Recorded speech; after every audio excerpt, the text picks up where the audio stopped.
अ plant pathogenic bacteria, ये gene transfer in the plant cell के अंदर बात कर रहे हैं। आज का टॉपिक हमारा यहाँ से है। तो एक प्लांट है, एक पैथोजेनिक बैक्टीरियम, एग्रोबैक्टीरियम टूमीफेसियंस, ये आपको नाम याद रखना है। और हाँ, ये आपके नीट में भी आया हुआ क्वेश्चन है।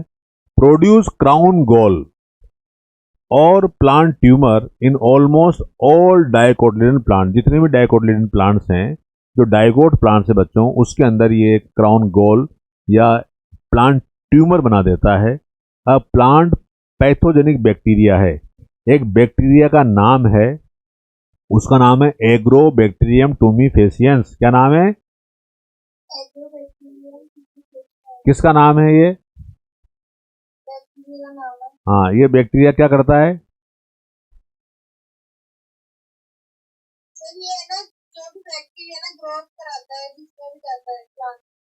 क्या कराता है?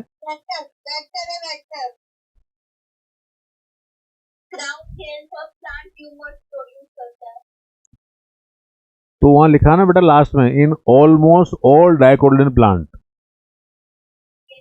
जितने भी डाइकोटिलेडन प्लांट हैं, उन प्लांट में ये इन्फेक्शन करता है और इन्फेक्शन करके और उसके अंदर ट्यूमर बनाता है, प्लांट को खराब कर देता है। हमको क्या करना है, बायोटेक्नोलॉजी के द्वारा ऐसी मेडिसिन बनानी है जिससे कि ये बैक्टीरिया उस प्लांट को नुकसान नहीं पहुंचाए। क्लियर है क्या ये बात? ये लाइन समझ में आ गई सब बच्चों को? चलिए, अब प्लांट पैथोजेनिक बैक्टीरियम एग्रोबैक्टीरियम टूमीफेसियन, ये एग्रोबैक्टीरियम टूमीफेसियन एक बैक्टीरिया का नाम है। प्रोड्यूस द क्राउन गॉल या plant tumour in the almost all dicotyledon plant. तो ये क्वेश्चन बन जाता है कि जो एग्रोबैक्टीरियम बैक्टीरिया है, ये कौन से प्लांट के अंदर गॉल, क्राउन या प्लांट ट्यूमर बनाता है? Your answer is it almost all dicotyledon plant. Very good. ये लाइन समझ आएगी सब बच्चों के? चलिए, this bacteria infect all broad agriculture crop such as tomato, soybean, sunflower, cotton, but not cereals. अनाज के अंदर, क्योंकि जो गेहूं चावल हम खाते हैं ये मोनोकोट है। क्लियर है क्या? तो this bacterium infect all broad agriculture crop such as tomato, soybean, sunflower and cotton. इनके अंदर ये इन्फेक्शन करता है, बट नॉट सीरियल्स, सीरियल्स में नहीं करता। Tumour formation is induced by it's plasmid which is therefore called TI plasmid. क्या बोलते हैं शॉर्ट में इसको? हाँ, तो टीआई की फुल फॉर्म क्या है? ट्यूमर इंड्यूसिंग का मतलब क्या हुआ? ट्यूमर का फॉर्मेशन करने वाला। ठीक है, तो tumour formation is induced by it's plasmid which is therefore called TI plasmid, और इसको अपन ट्यूमर इंड्यूसिंग बोलते हैं। एग्रोबैक्टीरियम टूमीफेसियंस, नाम याद हो गया सब बच्चों को? जी सर। एग्रोबैक्टीरियम टूमीफेसियंस नेचुरली, ये जो बैक्टीरिया है बेटा, transfer some part of the TI plasmid into the host plant DNA without any human effort, so it is called naturally genetic engineer of the plant. इसको हम naturally genetic engineer of the plant भी कहते हैं। Question आता है which is the naturally genetic engineer of the plant? Your answer is that Agrobacterium tumefaciens. क्या बात। हर line से मैं आपको बार बार ही बताता हूँ, हर लाइन से क्या क्वेश्चन बनता है वो क्वेश्चन बनाना हमें आना चाहिए, और उस क्वेश्चंस का आंसर उस लाइन में होता है वो भी हमको पता होना चाहिए। ये हर लाइन एक क्वेश्चन है और हर लाइन में क्वेश्चन का आंसर छिपा हुआ है, और यहीं से आपके एग्जाम में as it is question put up होता है। मैं बार बार आपको इसलिए बोलता हूँ क्योंकि बच्चे तो बच्चे ही हैं, बच्चा तो बच्चा ही है, किसी की सुनता तो है ही नहीं, वो करता वही है जो उसको करना होता है। हम बार बार आपसे ही बोल रहे हैं, बायोटेक्नोलॉजी के 2023, 2021, 2022 में जितने भी क्वेश्चंस आए हैं उनको आप साइमल्टेनियसली सोल्व कर लीजिए। आपको इतना तो पता लग ही जाता है कि वही बता रहा हूं। तो ये मैंने क्या कहा आपको कि प्रत्यक्ष को प्रमाण की आवश्यकता नहीं होती है। यदि आप 3 साल के पेपर साइमल्टेनियसली एक साथ सोल्व करेंगे तो आपको ये पता लग जाएगा कि जो क्वेश्चन 2020 में पूछा गया था वो 22 या 23 में किस तरह से उसका अपना मोड चेंज होकर के पूछा गया है या एज इट इज रिपीट हुआ है। ये आपको सेल्फ ही करना होगा। बात समझ आ गई सब बच्चों को? ठीक है। क्योंकि हम क्या करते हैं, नॉर्मल रीडिंग करते रहते हैं, नॉर्मल रीडिंग से क्या होता है, रटना पड़ता है, और रटने से क्या लैंग्वेज चेंज हो जाती है तो क्वेश्चन रॉन्ग हो जाता है। इसलिए अंडरस्टैंडिंग के साथ पढ़ें। जैसे मैथमेटिक्स में कैलकुलेशन करने के बाद रिजल्ट निकालते हैं, ऐसे ही आपको यहाँ पर भी रिजल्ट निकालना है। तो अभी मैंने पहले ही बताया था, बार बार हम रोज अपन ये ज्ञान देते हैं कि अभी हमारे पास 2 महीने हैं जिसमें हम जैसे चाहें ऐसे मोड करके पढ़ सकते हैं। पूरा अक्टूबर हमारे पास है, नवंबर हमारे पास है, दिसंबर के बाद आप जो है पूरा बोर्ड के लिए फोकस हो जाएंगे। तो 2 महीने के अंदर आप अच्छे से इस तरह की जो कैलकुलेशन है, प्रीवियस ईयर के पेपर हमने मॉड्यूल में भी डाले हुए हैं PYQs के नाम से, तो उन पेपर को सोल्व करें और उसी से फिर आपकी ऑथेंटिसिटी दिखेगी आपको। तो एग्रोबैक्टीरियम ट्रांस क्या 2023 तक जितने भी क्वेश्चन आए ना नीट के पेपर में वो PYQ में है ना? कुछ नहीं हो आप तो उसमें 2020 या 21 22 तक होंगे, उसका रिसेंटली नहीं हुआ हो तो आप तो उसको आप डाउनलोड कर लीजिए, कहीं से मिल जाएगा, आपको टेंशन नहीं करें। मार्केट में प्रीवियस ईयर के क्वेश्चन की 100 से 150 रुपए में एक अलग से MTG की बुक आती है, वो आप ऑनलाइन मंगवा लें। हाँ, पूरी NCERT होती है उसके अंदर, पर बहुत ज़्यादा बुक्स पढ़ने की रिक्वायरमेंट नहीं है। आप तो जो है वो अपनी जो NCERT है और जो फिंगर टिप्स भी ले सकते हैं चाहे तो, पर NCERT के दाएं बाएं ही रहें, दूर ना भागें उससे, क्योंकि हमारे 85 से 88 क्वेश्चन 90 में से पूरा वहीं से आने वाले हैं और आपको सारे क्वेश्चंस के आंसर हमारी जो PDF है इसमें आपको मिल जाएंगे। हमने कोई भी लाइन ऐसी नहीं छोड़ी है इसके अंदर कि आपको क्वेश्चन ना मिले सब कुछ लिखा है। तो agrobacterium tumefaciens naturally transfer the some part of the TI plasmid into the host plant DNA without the any human effort, so it is the called naturally genetic engineer of the plant. In the transformation process, two essential component in the T plasmid, number एक tDNA, इसे अपन transfer DNA कहते हैं, एक VI reason जिसे virulence reason कहा जाता है। तो इन द ट्रांसफॉर्मेशन प्रोसेस, जो ट्रांसफॉर्मेशन प्रोसेस है हमारी, उसके अंदर 2 एसेंशियल कॉम्पोनेंट का हमको रिक्वायरमेंट होती है TI प्लाज्मिड के लिए। एक तो ट्रांसफर DNA चाहिए हमको और एक वायरुलेंस रीजन VIR रीजन कहा जाता है उसे। Inside the host cell tDNA is separated from the TI plasmid and integrated into the host plant cell।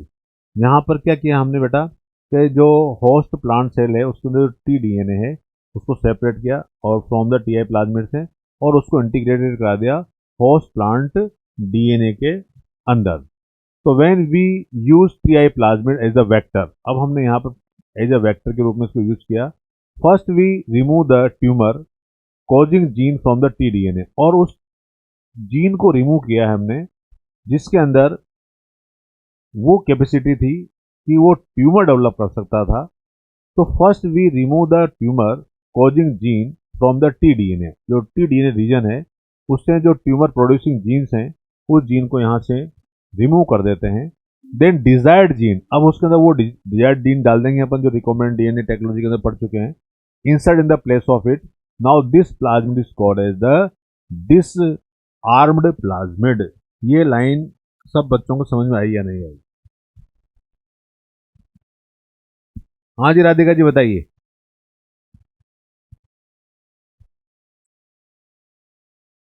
Priyanka ji आपके आगे, नीलाक्षी जी, तनुश्री जी, माधवी जी सब बैठे जाग रहे हैं। जी sir.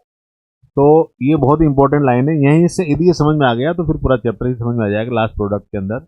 I repeat again that हमने क्या किया, हमने यहाँ से स्टार्ट किया था कि inside the host plant cell, जो होस्ट प्लांट सेल है, T DNA is separated from the TI plasmid, TI plasmid से टी डीएनए को सेपरेट किया and integrate into the host plant cell, और उसको होस्ट प्लांट सेल के अंदर जो डीएनए था वहां पर इंसर्ट कर दिया।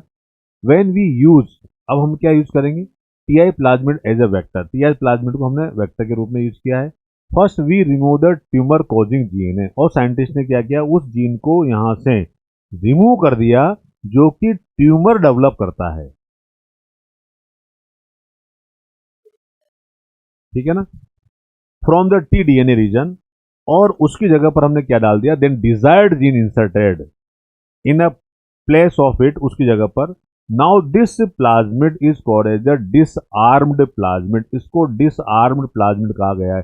इस डिसआर्म्ड प्लाज्मिड के अंदर जो ट्यूमर कोजिंग जीन है वो नहीं है। क्लियर है क्या बच्चों, समझ में आएगा ना ये लाइन सबके?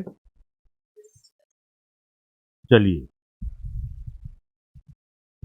Same as R I plasmid of, ये जो agrobacterium rhizogenes causing the hairy root disease also used as the vector for gene transfer to the plant cell।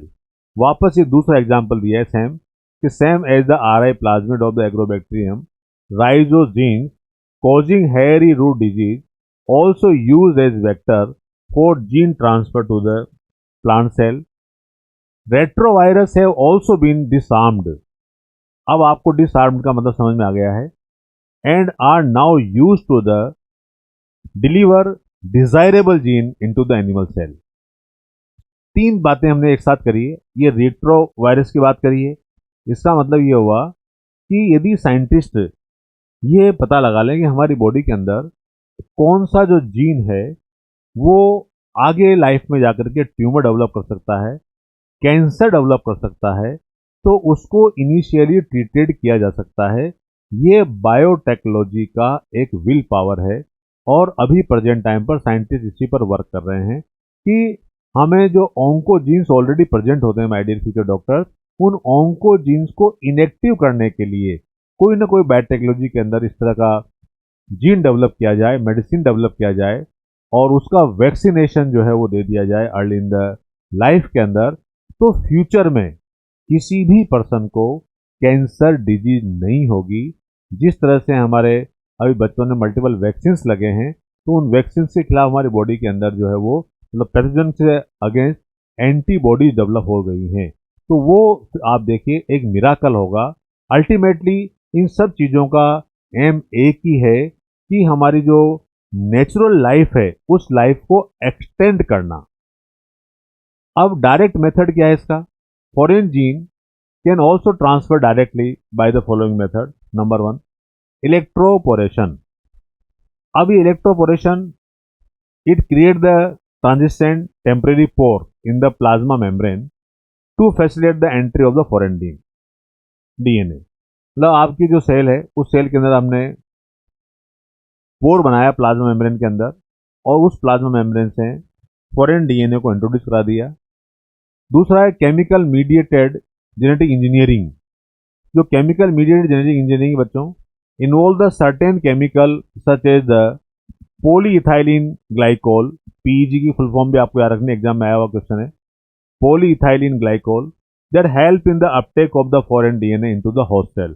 Ultimately देखो, डीएनए को आइसोलेट करना, उसको सेल में एंटर करवाना, ये पढ़ने में बोलने में बहुत आसान लग रहा है आपको, लेकिन आप देखिए हमारा जो एक हेयर है, बाल है, इस बाल में से डीएनए को निकालना और ये पता लगाना कि ये जो हेयर है ये उस पर्सन का है। मतलब आप कहीं पर जाकर के और आपने मान लीजिए स्पूटम है या कोई भी चीज़ है, उससे डीएनए को आइसोलेट करके और उस डीएनए की मैचिंग करवाई जाती है। तो क्राइम जो केसेज होते हैं उन केसेज के अंदर ही जो डीएनए फिंगरप्रिंटिंग के अंदर हमने देखा था, वहाँ पर इन सब का यूज किया जाता है। यहाँ पर बायोटेक्नोलॉजी के अंदर हम जो है एक human being, well being human being की एक लाइफ को इंक्रीज करने के लिए डिजीज फ्री लाइफ बनाने के लिए ये सब एक्सपेरिमेंट किए जाते हैं, चाहे प्लांट के अंदर हो, चाहे बैक्टीरियाज के अंदर हो, चाहे एनिमल्स के अंदर हो। अल्टीमेटली ह्यूमन बीइंग जो कि हाईली डेवलप एनिमल है, और बाकी के जो अदर एनिमल्स हैं जिनसे कि हमको यूजफुल सब्सटेंसेस प्रोडक्ट बनाने हैं।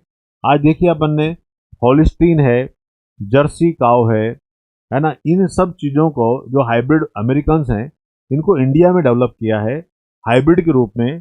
और आज हमारे यहाँ की जो काव है वो 20-20 लीटर दूध देती है।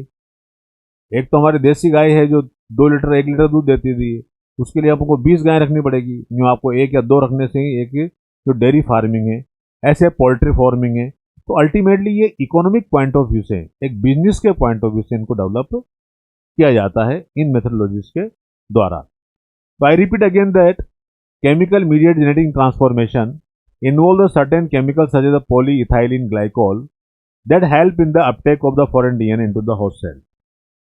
माइक्रो इंजेक्शन, ये आपके इसी साल का क्वेश्चन है, अभी आएगा आपके 2024 के अंदर, तो आपको याद तो करना ही है।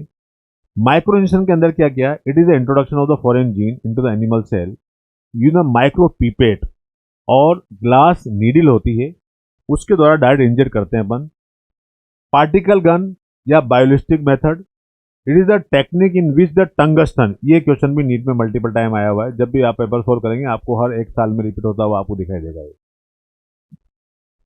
ये बायोलिस्टिक जो मेथड है, जो पार्टिकल गन है वो किसकी बनी होती है, टंगस्टन और गोल्ड की बनी होती है। Particles coated with the foreign DNA are bombard into the target cell to facilitate the entry of the foreign gene. ये जो 4 बातें बताई है मैंने, ये आपके ब्रेन के अंदर फीड हुई क्या? Yes sir. ये सारी लैंग्वेज मॉड्यूल में भी लिखी हुई है और आपके एनसीईआरटी में भी लिखी हुई है। उस एनसीईआरटी का पेज भी आप खोल सकते हैं और उसको ऑनलाइन कर सकते हैं। Thank you very much all my dear future doctors. ठीक है बारे बारे बच्चों।